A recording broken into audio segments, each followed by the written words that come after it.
తాకట్లో ఉన్న బంగారాన్ని విడిపించి ఆ రోజున మార్కెట్ ధర కట్టి మిగిలిన డబ్బును మీకు అందిస్తుంది కొమ్మూరి గోల్డ్. ఇండస్ట్రీలో మీతో సన్నిహితంగా మెలిగేది ఎవరు? మీ అంటే నేను అడుగుతుంది పర్టికులర్ మీ జోనర్లో ఉన్న ఆర్టిస్టుల్లో. అంటే జనరల్గా ఏంటంటే అండి, అందరూ నాతో బాగుంటారండి. ఎందుకంటే ఒకటి సింపుల్ ఎగ్జాంపుల్ చెప్తానండి. మర్యాద రామన్ రిలీజ్ అయిన 5వ రోజుకి టూర్కి వెళ్ళాం. టూర్కి వెళ్ళినప్పుడు అందరూ ఏం కొట్టారండి వాడిని రోకలతో, నిజంగా భలే, అప్పటి వరకు ఎందుకు చేయలేదు, అంత టైం ఎందుకు పట్టింది మీకు, అసలు అంతాక ఎందుకు ఊరుకున్నారు మీరు అంటే ప్రజలు ఎంత ఇన్వాల్వ్ అయిపోయారు దాంట్లో. అదొక సినిమా, అదొక స్టోరీ అనేది మర్చిపోయి నాతో అదేదో ఒక నిజంగా జరిగినట్టుగానో మీరు అంతసేపు ఎందుకు మీరు టాలరేట్ చేశారు రావు రమేష్ని అన్నట్టుగా మాట్లాడారండి.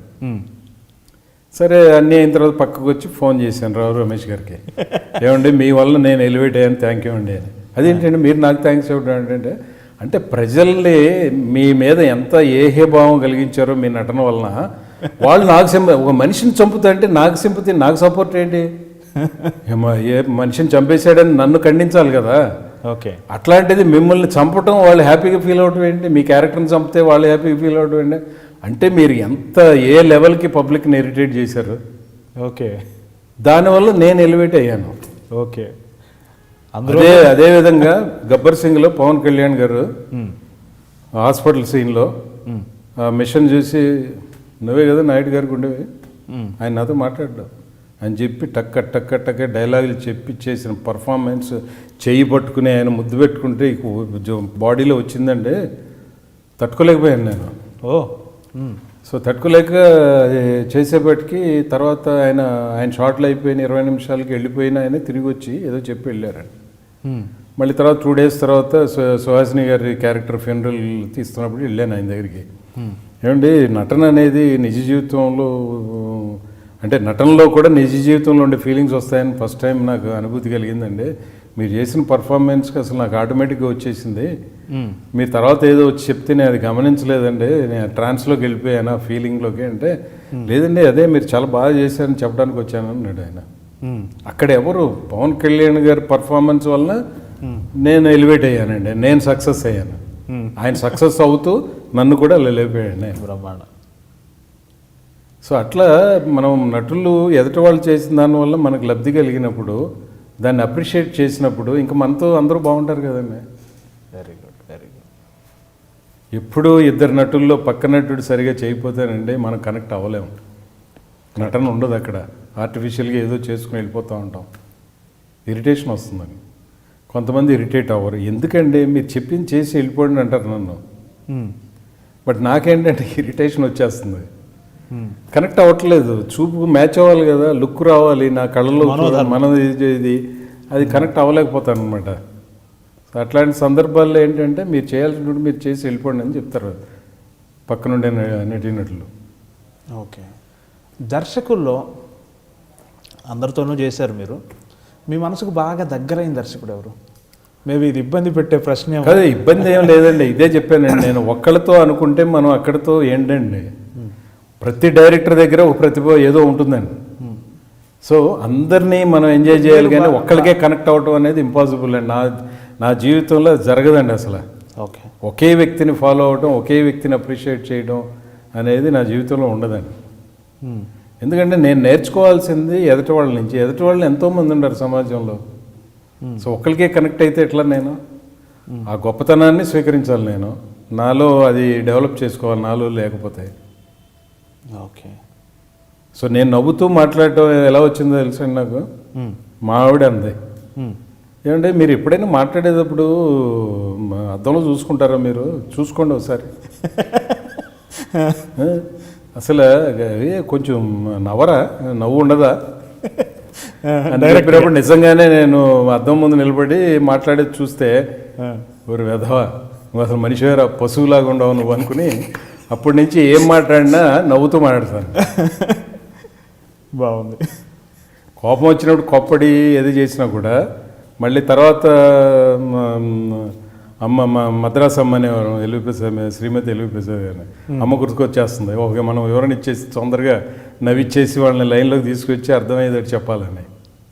ఓకే, యువ హీరోల్లో ఇందాక మనకు పవన్ కళ్యాణ్ గారి ప్రస్తావన వచ్చింది. పర్టికులర్గా పవన్ కళ్యాణ్ గారితో మీ అనుబంధం గురించి చెప్పండి. ఆ సీన్ కాకుండా మీరు తరచూ కలుసుకుని ఉంటారు ఆ సినిమా సందర్భంగా. మీకు వారికి ఆ సినిమాలో చాలా సీన్స్ ఉన్నాయి, పోటాపోటీగా కూడా ఉంటాయి.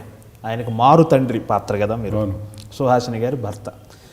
ఆ సినిమా తాలూకు అనుభవాలు సుహాసిని గారితో పవన్ కళ్యాణ్తో ఏమైనా ఒకటి రెండు ఏమైనా మాతో పంచుకోగలరా? అంటే పవన్ కళ్యాణ్ గారు ఏంటంటే ఆయన రావటం, పని చేయటం, సైలెంట్గా రావటం, సైలెంట్గా అన్నీ చేయాల్సిన పనులు చేయటం, అన్నీ వెళ్ళిపోయేవారు అనమాట. అంతేగాని ఆయన బందా కానీ లేకపోతే ఏదో చూపించుకోవాలనేది ఆయనలో లేదు అసలు. ఓకే. సో అందుకని ఎక్కువ ఇంటరాక్షన్ అయితే జరగలేదు నాకు. ఓకే. బట్ ప్రసాద్ ల్యాబ్ మనిషిగా ఆయనకి ముందే నేను తెలుసు కాబట్టి, ఆయన తొలి ప్రేమ టైంలో ల్యాబ్కి వచ్చినప్పుడు, రషెస్ చూడడానికి వచ్చినప్పుడు, అప్పటి నుంచి నేనేంటి అనేది ఆయనకు తెలుసు.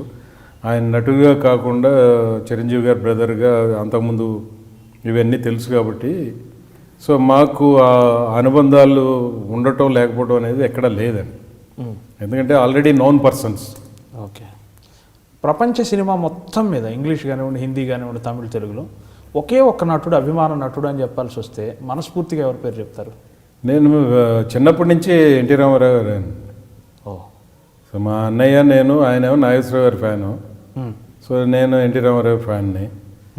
సో తను దుబ్బోడు అనేవాడు, అంటే రాయలసీమలో దుబ్బోడు అంటే లావుగా ఉండేవాడు. నేను బట్టతలవిడు అనేవాడిని. ఇక అక్కడి నుంచి కొట్టుకునే వాళ్ళం అండి. మా అమ్మ అనేవారు, ఎందుకురా కొట్టు చేస్తారు, వాళ్ళిద్దరు బాగానే ఉండారు కానీ మీరెందుకు కొట్టుకు చేస్తున్నారు ఇక్కడ అనేది. ఓకే. సో అప్పటి నుంచి కానీ కాలానుగుణంగా ఎంతో, ఇప్పుడు ఆ రోజుల్లో మనకి తెలియని వయసులో ఒక అభిమాన నటుడు అనేది మైండ్కి వచ్చిందని. తర్వాత అసలు ఇండస్ట్రీకి వచ్చిన తర్వాత, మొత్తం ఇండస్ట్రీ తెలిసిన తర్వాత, అందరూ తెలిసిన తర్వాత ఇక అభిమానంగా ఏముంటుందండి, అందరికీ ఒక్కొక్కళ్ళ దగ్గర ఒక్కొక్క ప్రతిభ ఉంది, ఒక్కొక్క హీరో ఒక్కొక్క దాంట్లో ప్రతిభ ఉందండి. సో ఒకళ్ళని అభిమానించి ఇంకోళ్ళని అభిమానించకపోవడం అనేది ఉండదు కదండి. And for more videos, Please subscribe to iDream. Please subscribe to iDream. Please subscribe iDream. And please subscribe to iDream. For more videos, subscribe to iDream. please like, share and subscribe to the channel. Congratulations, iDream. Subscribe to iDream. Subscribe to iDream. So subscribe to iDream Media. iDream ki iDream team andarki huge congratulations. Please subscribe iDream Media. Please subscribe to iDream. Subscribe iDream. Please subscribe to iDream. iDream అంటే నా కళల channel subscribe చేసుకున్న నోరు తిరుగుతలేదు, మీరైతే గంట గుర్తు కొట్టండి. For more such videos, please subscribe to iDream. Subscribe to iDream. Please subscribe to iDream. Please subscribe iDream Media. Please do subscribe to iDream. Please subscribe to iDream Media. For best entertainment and information, please subscribe iDream. And don't forget to subscribe to iDream.